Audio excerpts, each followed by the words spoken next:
We're joined now by Gawain Towler, Westminster veteran, it says here. I suppose, yeah. I suppose you must be there. Yeah, I guess so, yes. Yeah. We're going to talk about party funding. Before we do, let's have a look at what Jeremy Corbyn thinks about it all. Musk pouring those sums of money into our politics over the next 4 years is, to me, quite frightening. Why? Wealthy people owning politics is very, very dangerous, because But that's at the not end, new to this country, is it? isn't it time to end it? That's it. So should Labour tighten up the rules on donations to British political parties? Yes, it should. Including trade union donations? Well, trade unions are not commercial operations like Elon Musk and don't have the selfish interests of Elon Musk. A trade union represents its members. It's a democratic organisation. That's a completely different thing. Right. And a political fund has to be voted on by the members of the union whether to have one or not. So there's never been a case where a trade union's given money to the Labour Party and then asked for something in return, apparently? Never. No. Those trade riders didn't get a pay rise, did they? Never been known. Didn't well, happen. they're going on strike again now because they want another pay rise. Because Danegeld should never be paid. Right. Also, he didn't seem to worry about being funded by the Iranian government when he did a show for Press TV. Miserable for him, I know. Yeah, difficult. The thing is, this is not the first time. I don't know if you recall, when Douglas Cars was elected for UKIP, yeah. in those days, the one MP could get the short money for all people who voted for the party. Yeah. Though he chose not to, Parliament realised this and changed the rules, so you had to have 6 MPs, right. which means Reform don't get the full whack of their short money. Right, OK. In the Welsh Parliament... Presumably if they get 6 MPs, they'll make it 7, will they? Well, one would think so. Yeah. But the point is that they changed the rules because of the Carswell, because of UKIP. Yeah.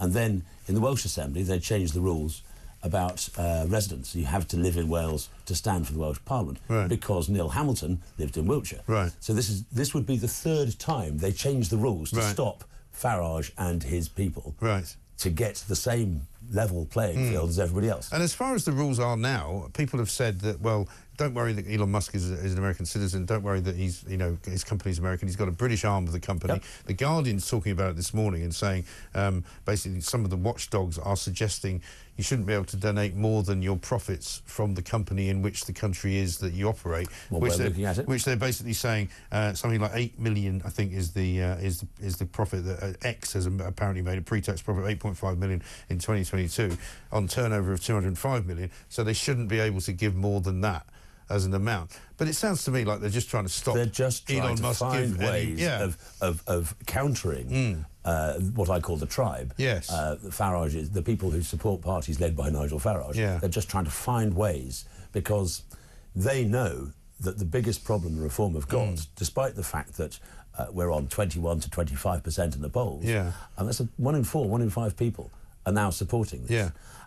They know that what they don't have is history, and therefore the building up of bank accounts, the building up of data, the building up of the ability to actually campaign on the ground. Yeah. They know we've got a brilliant air war. Yeah. We're superb at that, and Farage is the greatest political showman that exists today. Yeah, bar none.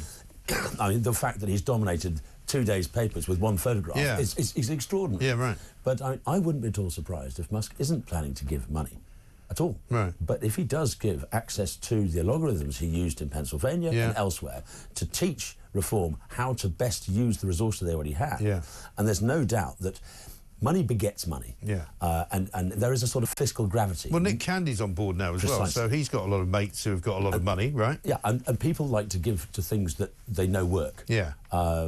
So that sort of fiscal gravity is happening anyhow. Lee Anderson was saying yesterday that somebody had approached him with a suggested 7-figure donation. That's not Elon Musk. That's a UK citizen. Right. So if you see, if you get the access to the algorithms that we're using and the ability to learn about data, use data, that is just as valuable as the real cash. Sure. I mean, I was talking to a guy last night who's a mate of mine who actually works in California, lives in California, has got a lot of money, works with people with a lot of money, was in the film business, and he wants to get access to Reform because he wants to talk to them about some things. I said I would try and put him in touch. There's a lot of people out there who want to join in because they want to be part of something which they see is actually genuinely different. And going to make a change. Yeah. And if I was Musk, rather than necessarily giving great wadges of cash to Reform, and I'm not sure if currently Reform could cope with that sort of money, because that would change all sorts of things internally. Right. We're very good at being lean, and that would make us somewhat fat. But is the problem, isn't it, with all of these things, whether it's a business, whether it's a political organisation, you know, sometimes it's better to be small, and as you get bigger and fast, and as you get bigger, it starts to get more complicated and more difficult. If Musk was wanted to spend that sort of money and changing the mood in this country and changing, possibly it'd be better to spend it on the greater biosphere. So he tills the earth in which reform can grow. So you're looking at fighting the quangocracy, fighting the DIE in civil societies, donating to charities, to think tanks. And also, I've said this on the broader scale. Yeah, and I've said this. You know, the idea that doesn't happen already from the left, because it does. I mean, every time I look into yet another sort of green organisation, you find that they're getting funded by these sort of wacky OSI, think tanks over in America. They're getting millions of pounds from the European Union. All of that's going on. The OSI, the Open Society Institute, I spent over 50 million on countering Brexit since 2018. Right. Since the referendum. This is huge sums of money coming into our political system, coming into that biosphere. So if Musk was to spend money, yes, a reasonable amount, say 5 million a year to reform, but the rest of that money could be better spent, I would think, fighting, countering the misinformation and the way in which the current system is working, the DIE, the net zero, the this, the that, the other.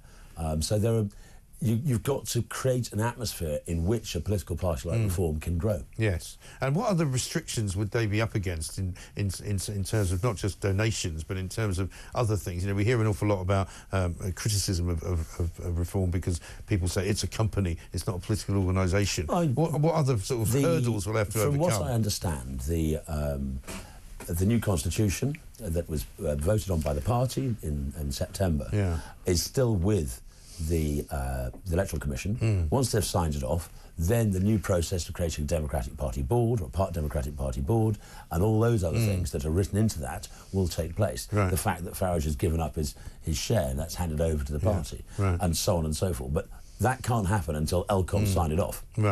Once that's happened, that changes. And that's the weird thing about this story in The Guardian, because it's the Electoral Commission who are basically saying that Keir Starmer has to strengthen the rules on political donations. Well, I mean, isn't that their job? The Electoral Commission, isn't that their job? The Electoral Commission are partisan. I don't know if you recall, in 2019, Gordon Brown made allegations that the Brexit Party at that point was being funded by Russia. The next day, the day before the election, the penultimate day, the final campaigning day, ELCOM arrived at 7 o'clock in the morning, mob-handed to search our premises, search our documents, and they'd tipped off the press, so the press were all parked outside as well. They were taking a direct order from Gordon Brown to attack us as a political party. They are not. They are players in this game. They are not an umpire. They are players. It is extraordinary, isn't it, how far people will go to try and prevent what is a democratic process from actually playing out. Even if Musk was to give us that money, it's not hidden. It's very open. People can then make a decision whether to vote for us or not. They have the right to say, actually, we don't like that amount of money, we don't like the way they've been funded, we'll vote for somebody else. That's democracy. Well, that is the ultimate democracy, isn't it? This is the point. It's like, nobody's hiding this. So you, in your ballot box, can make a decision based on that knowledge. It's hard. It's been the front page of most papers for the last 2 days. It will continue to be. It would probably be an awful lot more transparent than all the other parties. Precisely. As well. I mean, it's not. This is flagged. Great big neon side. Musk did this. I mean, you remember we only learned, I think, after the event, after the election, in fact, that the Starmer Labour Party had taken a big chunk of money, about £4 million, I think, from an offshore hedge fund in the Bahamas. You know, and nobody knew really what they wanted. Over that. And when the Lib Dems were busted for receiving money from somebody who'd been busted for criminal acts, they didn't give it back, did they? No. I seem to recall £1 million they got. That was a few years back. But the British politics, in some ways, though obviously you have to declare and all the rest of it, it's always much later than you think. The declarations happen later. Hester was giving money to the Tories just on the right days to not announce it before the election. And Starmer's full of all this, isn't he? He loves to be able to declare things as long as he can declare them in his own time. Well, Lord Ali, I'm sure, is a case in point. I'd still like to know some questions about Lord Ali, which have never been answered. I'd still like to know what he was doing in Syria back in 2013. Well, right now, it's a very important question. Bashar al-Assad. I'd like to know what he said to Ed Miliband and what he did to stop us as a country from attacking his troops, because if we had done that, life could have been very different in Syria. Well, indeed. And indeed here.